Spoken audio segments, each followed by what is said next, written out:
Hello friends, welcome to Asmita's kitchen. இன்றைக்கி நம்ம என்ன பார்க்க போகிறோம் அப்படின்னா தக்காளி பஜ்ஜி எப்படி செய்கிறதுன்னு பார்க்கலாம். இது வந்து சப்பாத்திக்கு ரொம்ப நல்லா இருக்குது. ஓகேங்களா?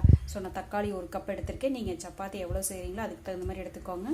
ஓகேங்களா? ஸோ இது ஒரு 10 சப்பாத்திக்கு தக்காளி 1 கப் எடுத்திருக்கேன். அதே அளவுக்கு உங்களுக்கு பார்த்தீங்கன்னா பொடியாக நறுக்கிய பெரிய வெங்காயம் எடுத்திருக்கேன். நீங்கள் சின்ன வெங்காயம் கூட பொடியாக நறுக்கிக்கலாம். நான் பெரிய வெங்காயம் எடுத்திருக்கேன். பூண்டு வந்து பொடியாக நறுக்கி ஒரு 10 பல் எடுத்திருக்கேன். உங்களுக்கு வேணும்னா அதிகமாக போட்டுக்கலாம், இல்லை கம்மியாக போட்டுக்கலாம். கொத்தமல்லி தலை, கருகாப்பில் தலை, இது ரெண்டையும் பொடியாக நறுக்கி வச்சுக்கோங்க. இது கூட நம்ம உப்பு, காரத்துக்கு மிளகுத்தூள், அதுக்கப்புறம் குருமிளகு இது எல்லாம் ஆட் பண்ணிக்குவோம். ஓகேங்களா? இப்போ எப்படி செய்கிறதுன்னு பார்க்கலாம் வாங்க. ஸோ அடுப்பில் எண்ணெய் ஊற்றி வச்சுருக்கேன் பாருங்கள். ஸோ இப்போ கடுகு போட்டுடலாம். ஸோ கடுகு போடுறேன்.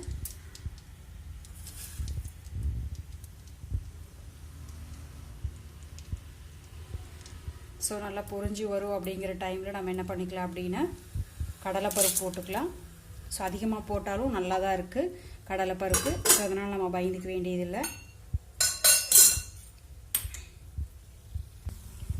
ஸோ பாருங்கள் நல்லா பொரிஞ்சு வந்துருச்சு. இப்போ வந்து நம்ம என்ன பண்ணலாம் அப்படின்னா பூண்டை போட்டுடலாம். ஏன்னா பூண்டு கொஞ்சம் நல்லா வணங்குச்சுன்னா அந்த பச்சை வாசனை போச்சுன்னா நல்லாயிருக்கும்.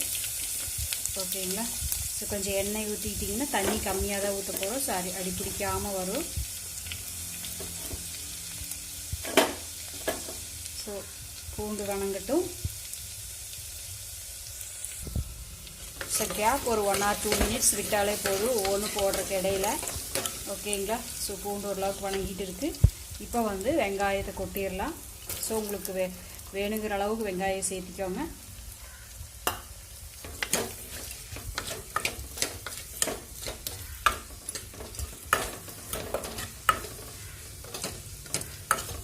ஒரு 2 minutes வெங்காயம் வணங்கட்டு.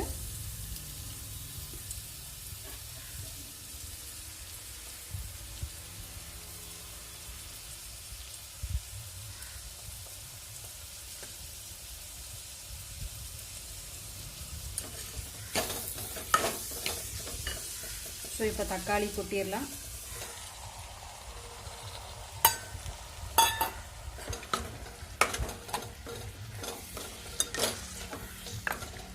ஸோ இதுலேயே கொஞ்சம் தண்ணி விடும். அப்படிங்கிறனால நம்ம தண்ணி அதிகமாக விட வேண்டியதில்லை.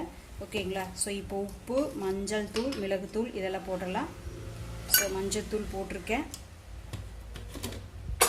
உப்பு போடுறேன். ஸோ உப்பு பார்த்துட்டு போட்டுக்கலாம். ஸோ நான் போடுறேன், பத்தலைனா மறுபடியும் ஆட் பண்ணிக்கிறேன்.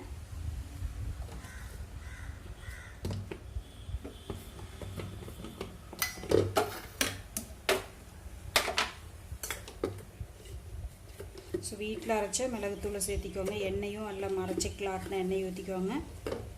ஸோ நான் 1 ஸ்பூன் போடுறேன், பத்தலைனா பார்த்துட்டு போட்டுக்கலாம். கொஞ்சம் நான் குருமிளகுத்தூளும் பட்டைத்தூளும் சேர்த்திக்கிறேன். ஸோ நீங்கள் வேணும்னா அது 2 ஆட் பண்ணிக்கலாம். ஸோ பாருங்கள் நல்லா கலக்கி விட்டுருங்க. இந்த மிளகுத்தூள் எல்லாமே இதாகட்டும். நான் கொஞ்சம் குருமிளகுத்தூளும் பட்டைத்தூளும் ஆட் பண்ணுறேன். ஸோ உங்களுக்கு வேணும் அப்படின்னா ஆட் பண்ணிக்கோங்க, இல்லைன்னா அது ஆப்ஷனல் தான். ஓகேங்களா? ஸோ ஹெல்த்துக்கு நல்லது அப்படிங்கிறனால நான் கொஞ்சம் பட்டைத்தூளும்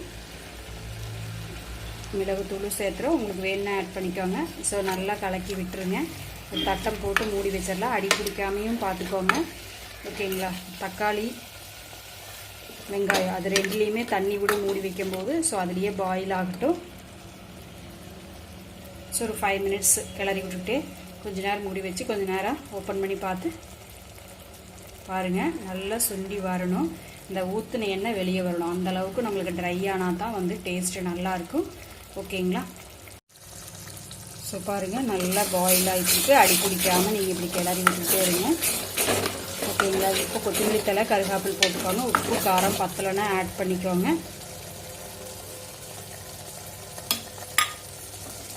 ஸோ நம்ம எல்லா ஐட்டம்ஸும் போட்டாச்சு. இது வந்து நல்லா நம்மளுக்கு சுண்டி வரணும். ஓகேங்களா? ஸோ பாருங்கள் கிரேவி ரெடி ஆகிடுச்சு. ஸோ நல்லா சுண்டி வரட்டும், அந்த தண்ணி வெளியே வரணும். அடி பிடிக்காமல் சிம்மில் வச்சு நீங்கள் பண்ணுங்கள். ஓகேங்களா? தண்ணி ஊற்ற வேண்டாம், அடி பிடிக்காமல் சிம்மில் நம்மளுக்கு அந்த ஆயில் ஊற்றின ஆயில் வெளியே தெரியணும்.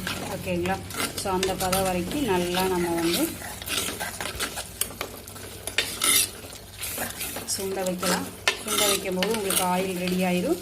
இப்போ உப்பு காரம் எல்லாம் பார்த்துட்டு வேணும்னா போட்டுக்கோங்க, இல்லை இறக்கும்போது பத்தலைன்னா ஆட் பண்ணிக்கலாம்.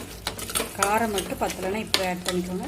ஆனால் சுட்டு இன்னும் கொஞ்சம் உங்களுக்கு உப்பு காரம் இதுக்குள்ளக்கிறதே வெளியே வரும் அதிகமாக. ஓகேங்களா? ஸோ இந்த கன்சிஸ்டன்சி பார்த்துக்கோங்க. ஸோ நல்லா பாயில் ஆகிட்டுருக்குது. ஓகேங்களா? அப்படியே எப்பவுமே உங்களுக்கு சட்டியை செய்யும்போது சட்டி சூடாகும்போது நீங்கள் சிம்மில் வச்சாலும் நல்லா சூடு இருக்கும். ஸோ பாயில் ஆகிட்டே இருக்கட்டும். ஓகேங்களா? நான் காமிக்கிறேன் உங்களுக்கு எப்படி எண்ணெய் வெளியே வரும் அப்படிங்கிறத. ஸோ அந்த பாத்திரம் ஆஃப் பண்ணிக்கோங்க, அப்போ டேஸ்ட் உங்களுக்கு ரொம்ப நல்லாயிருக்கும். ஸோ பாருங்கள், ரெடி ஆயிடுச்சு தக்காளி கிரேவி. நல்லா தண்ணியெல்லாம் சுண்டி வெளியே வந்துடுச்சு இல்லைங்களா? இப்போ ஆயில் உங்களுக்கு நல்லா தெரியுது பாருங்கள். ஓகேங்களா? ஸோ இந்த கன்சிஸ்டன்சி வந்ததுக்கப்புறம் நீங்கள் ஆஃப் பண்ணிடலாம். ஸோ இப்படியே விட்டிங்கன்னா உங்களுக்கு ஆயில் அந்த வெளியே வர்றது தெரியும். ஓகேங்களா? ஸோ அந்த மாதிரி டைமில் நீங்கள் ஆஃப் பண்ணிக்கோங்க. இதை எடுத்து ஒரு பாத்திரத்தில் போட்டு வச்சா வேலை முடிஞ்சது, நம்மளுக்கு சாப்பிட்றதுக்கு ரெடி ஆயிடுச்சு. ஓகேங்களா? ஸோ தக்காளி பஜ்ஜி நம்மளுக்கு ரெடி ஆயிடுச்சு.